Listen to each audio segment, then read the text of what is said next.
Good afternoon, guys, and welcome to the podcast.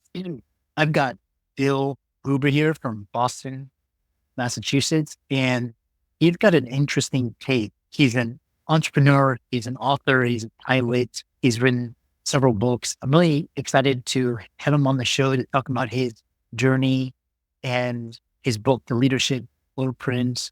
He's also venture capital, medical device, and really interesting to have him on the show. So, Bill, welcome. Thank you. Thank you very much, Chris. It is a pleasure to be here. I am honored. I've watched many of your podcasts and you have extraordinary guests on, and I'm delighted to join you. Yeah. So just share your journey. It looks like you were at Procter Gamble and now you're at Boston Scientific and doing amazing things. Just enlighten us and we'll dive into the question. Sure. Like all of us, our careers are these circuitous paths that we are different than we ever have laid them out to be or we thought they'd be. Mine is no different, right? I think part of that is us just chasing opportunities as they come about that intrigue us. And so I was Procter Gamble for 5 years. I was in sales there. But then I received a call from Boston Scientific, and they're looking for salespeople who wanted to go into marketing and product development. So I took that job, and I was at Boston Scientific for 10 years. And I was in peripheral vascular medicine and then worked my way into marketing and product development. That's what took me from Portland, Oregon at the time with Procter & Gamble out here to Boston. And then after about 10 years there, several of us left to start doing startup medical device companies, venture capital funded startup medical device companies. And that's what I did for the remainder of my career. I went to work for an orthopedics company as the head of sales, doing lumbar and cervical fusion products, and then left there, did a cerebrovascular monitoring device for a year, and then ultimately worked with some venture capitalists to start a women's health company focused on removing fibroids in patients with abnormal uterine bleeding. And then after that, the same group of venture folks said, hey, we've got another one with some issues, so why don't you jump into this one? And that was a female stress incontinence company. And some were great successes and others were complete failures. And I think the fascinating thing is, as we go through this, is just this, we're learning as much as we can. And to your listeners, is they're coming here to say, okay, so how do I get financial freedom and how do I get time freedom, right? And how do I get location freedom? Part of that is what kind of scar tissue can I hopefully share from my career with your listeners so they can walk away maybe a little smarter than I was when I started my career. It would have been nice to learn some scar tissue from others. I can help that, all the better. Yeah, fantastic introduction. And there's so many things I want to ask you about team and venture capital. One thing is I've talked to a lot of extraordinary people, and one of the things is they have so many successes. How do you manage failure? How do you view failures? Everybody's had them. We always focus on the successes, but talk about something win. Yeah, it is a great question. And I think part of it's you have to get into the mindset. You have to have that personality that you have to know it's inevitable. And in fact, my attitude is you have to learn to welcome it, because I don't think we can achieve great success without some failure along the way. And in fact, the whole goal and the things I've learned is that if you can fail fast, all the better, right? It's the slow failures that really hurt, right? But the fast failures you can learn from and you can move on, grow and move on. And my whole focus has been, how is it that I can fail fast, learn as fast as I possibly can? And I think your other podcast guests are of that same kind of mindset, which is there's an interesting thread that's common across all of your guests, which is they're all very big self-help freaks, right? They're always trying to figure out how to skin the cat better. How can we do things a little bit better? And I think we got into failure, and I have had some failure. A great example is we had one of the ventures I was with.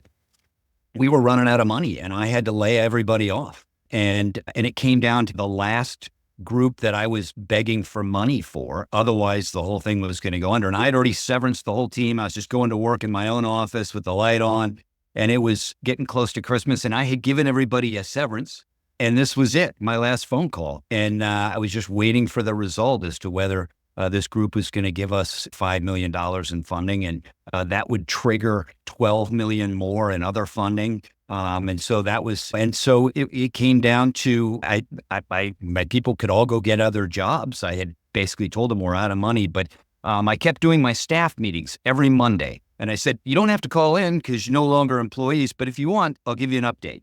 So the whole staff would keep calling in every Monday that I was continuing to raise money. And got that phone call on a late Friday night, and they said, we're going to give you the money.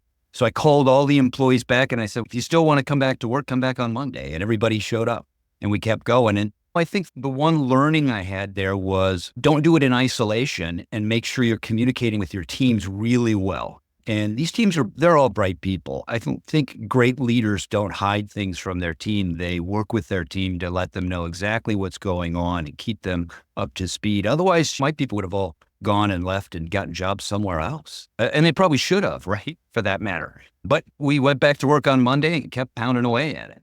Yeah, I really love that. And because I ask all entrepreneurs about failure, because there's a recurrent theme. The other thing is you hear about the greats like the Metas and Apple, the Googles and Coinbase, and talk about the dangers of early success too quickly, like super stardoms, very fast, like a rocket ship, no failures. Talk about the dangers of that, especially in VC. Yeah. So probably the greatest, one of the things that was a deflection of my own, which I always wanted to be promoted too fast, right? So when I was started, I was like, yeah, every 2 years, I got to get a promotion. I got to make more money. What's the next title I have to get so I can keep going ahead? And what I've learned over the time was that if in fact you got promoted too fast, there's a real big downside to that, because then you're in a position you're completely incapable of doing, and you're going to get a huge black mark on your career because you might get fired. And so part of it was this impatience, right? I've got to keep going. I've got to get ahead. I've got to have this career success. And it took me a while to realize that there was some level of patience I needed in order to make sure that I was growing the breadth of my knowledge as opposed to just my career title, right? And so when we take that into venture, we can see a lot of these companies that do really well. And some of that could be circumstantial, right? That, hey, they just had the right product at the right time and everybody needed it. And boom, it was a terrific success. Only to potentially be followed by some horrific failure because reality set in and you have to do it the hard way. And some of our ventures some of them broke even. And then we had one, Interlace Medical, was a huge success. It returned 9 times capital to investors. But then the one after that was a failure. And that was an interesting one too, because I had great success. But then the last one was a failure, and we lost $50 million worth of venture capital's cash. And I lost a lot of my own cash because I was investing alongside the venture guys too. But I would say that we had so many successes in that last company, technical successes, management successes, overcoming horrendous failure and issues with FDA and things like that, that in my brain, I don't rack that one up other than it was fine. It wasn't a commercial success and the investors lost their money. But I look back at the individual battles that the team faced and all the wonderful things they did. And I take a lot of great lessons from that one as well, right? Back to your question. I think that sometimes moving too quickly and having success can build so much hubris that you end up losing in the end, right? That it can be a tough humility lesson the second time around when you fail. Yeah, I really love that too, because I look at the people that really had early career successes, like you look at the childhood actors or the superstars or like the high school quarterbacks, and they didn't have that failure to drive them. The late bloomers, they have that kind of drive being just sustain. The other question I have too early, right? Yeah, exactly. The other question I have for you is in startups, when is it appropriate to take venture capital versus kind of bootstrap or do you use just traditional methods of financing? What is the advantage of venture capital? Because, that's like the holy grail or this kind of startups and like get venture capital. Talk about like when you need it and when you don't need it. Yeah, that's a great question. And you could, it's part of it. So the big conundrum is ownership, right? Is that people say, I don't want to raise venture capital because I must give up a lot of my ownership. But then, okay, so you're going to then find it from friends and family, but there's a limit on how wealthy your friends and family are, right? Depending on the circles you come from, you might not have a tremendous amount of access to capital. And what I tend to look at is its speed to market and how important is speed to market, because if speed to market is really important, then and you think that you've got a really good idea, then my encouragement is to go find a significant amount of capital in order to shorten the time to market. But if speed to market's not that big of an issue and ownership's even more of a concern of yours, then maybe you can bootstrap it and you could try to sell a little bit and then use the capital you're making from the business to plug back into the business. But the slope of that is much slower than if you could take venture capital, give up a big chunk of the company, and hire a ton of people to drive a development time that's really short, a commercialization that's very aggressive, and then an exit, right? Because you can then exit. The other thing is that some people start companies for different reasons, right? So some people may want an evergreen company. They just want a place to go to work, and ultimately they'll get a paycheck and it'll go on for many years. Venture capitalists don't think that way, as we all know. Venture capitalists are looking for a return on invested capital, and time is a function of that return. So how fast can we flip that? We were very fortunate. One of our companies, this was an interesting lesson. I knew the venture capitalists, and they said, we want to start a company. Will you come help us start a company? And so that's interesting because I'm going to take my first dollars coming from venture, right? And by the way, we don't have a product. So they said, we love women's health. Why don't you come and we'll pay you a small salary, be an entrepreneur in residence, and you figure out where in women's health we should build a company. And so I looked at 6 different areas within women's health, everything from incontinence to abnormal uterine bleeding to endometriosis. And I just went to a gynecology meeting in Las Vegas with a list of questions and asked as many doctors as I could, what's the biggest problem you think you have in treating women? And I was just sucking the words right out of the air, right? So writing as many notes. And I came back from that and I sat with the venture capitalists and said, they don't have a solution for fibroids. So let's figure out something in fibroids. And they're like, okay, let's build a company for surgical removal of fibroids. And we built a company around that and figured out, and they were also writing my marketing specification because I'm like, why is this a tough procedure? They're telling me, because it's too long, it's too dangerous. We use RF technology, right? All those things. So they're basically writing my product spec. I just need to make sure that I do all these things and I hand them the product. And in essence, that's what happened. And we raised ultimately $28 million from the existing venture capitalists and a few others, and then sold the company 4.5 years later. So we raised 28, we sold it 4.5 years later for $280 million. And that's one where we went out with no product. We're taking venture money with no product. And we're like, let's figure out what the needs are. Let's meet the need. Let's go out and aggressively do some initial market traction to show and acquire that the dogs will eat the dog food, right? This thing's going to hunt. And then boom, in comes the acquirer. And that for me was just a great lesson and all taught by the venture capitalists, right? The venture capitalists were teaching me how to be this aggressive, hard driving, shorten the time frame, use venture capital, do it that way. But that's not to say that's always the right way, right? Look at some other people who've done a great job doing the kind of the slow build, but then they own the majority of it, right? And those guys are going to make tons of money. Now, our employees did very well in that situation. The employees made money. Yeah, really great advice. And it reminds me because when I was watching The Social Network talking about Meta's rise, and one of the co-founders, he was like, yeah, we got to just get advertising and sponsor it. And then Zuckerberg was like, no, we got to move to Silicon Valley and raise VC because this is a big thing. We saw the trend. So what is the optimal team size? How do you manage teams in a startup versus a very mature company? How does it differ? Yeah. So part of that, and I just love your question. So the big companies have problems with culture, right? So sometimes there can be this endemic culture and people work in big companies for a reason. They work there because it's secure and it's safe and everybody has their narrow column of expertise. But in a startup, we're all wearing 5 hats. If I'm the president of the startup, I'm raising money. So I'm a salesperson. I'm helping out the clinical team. So I'm in teaching procedures if I need to be. I'm hiring people. I'm legal, right? So I'm working with a venture capitalist. So that's what we love about the startups is that we get to wear all these different hats and we're learning so much. But in the big company, not only is there this kind of stoic or I guess, value system set in place. In the startups, we can set that, right? So we can make sure we hire people with similar values to us that are hard driving and love working without a net. We love risk. We want to do a project, like build a company in 5 years and exit and do the next one. And we want to do them like boxcars, right? So we just want to line them up. And so that's a different mindset than what we find in the larger companies.